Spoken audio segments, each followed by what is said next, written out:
The community response for the COVID-19 in Oman reflected in the commitment of individuals and institutions to the preventive measures taken to reduce the prevalence of COVID-19 has had a profound impact on reducing the effects of the pandemic. It has been clearly shown in the decrease in the number of cases and outbreaks recorded and the accompanying decrease in morbidity and hospitalization, particularly in admissions to intensive care units as well as mortality. Since its launch in July 2020, the National Serosurvey of COVID-19 virus infection has become one of the main pillars supporting the national strategy to respond to the COVID-19 pandemic through the survey's objectives. These objectives are marked in assessing the prevalence of COVID-19 infection by age groups, monitoring of laboratory diagnosed cases, assessing the level of infection in various governorates in Oman, as well as the proportion of infections in those who have not shown symptoms,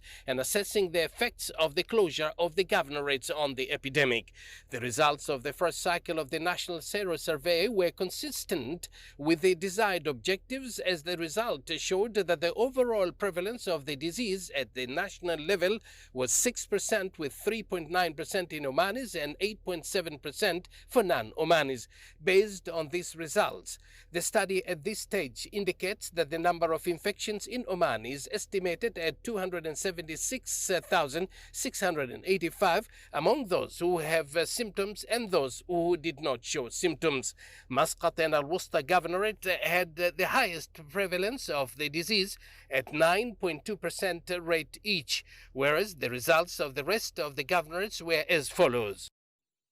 Al-Buraymi Governorate 7.3%, North Al-Batina Governorate 5.7%, South Al-Batina Governorate 5.6%, North Al-Sharqiyya Governorate 3.6%, Al-Dakhliya Governorate 3.2%, Dhufa Governorate 2.6%, South Al-Sharqiyya Governorate 2.3%, Al-Dhahira Governorate 1.9%, Musandam Governorate 0.9%. Despite the importance of the information obtained from the samples of the first cycle, it should be noted that the continuation of the survey and the results that will be produced in the next stages is the most important, and here it should be emphasized on the need to continue the participation in the survey process by both nationals and non-nationals.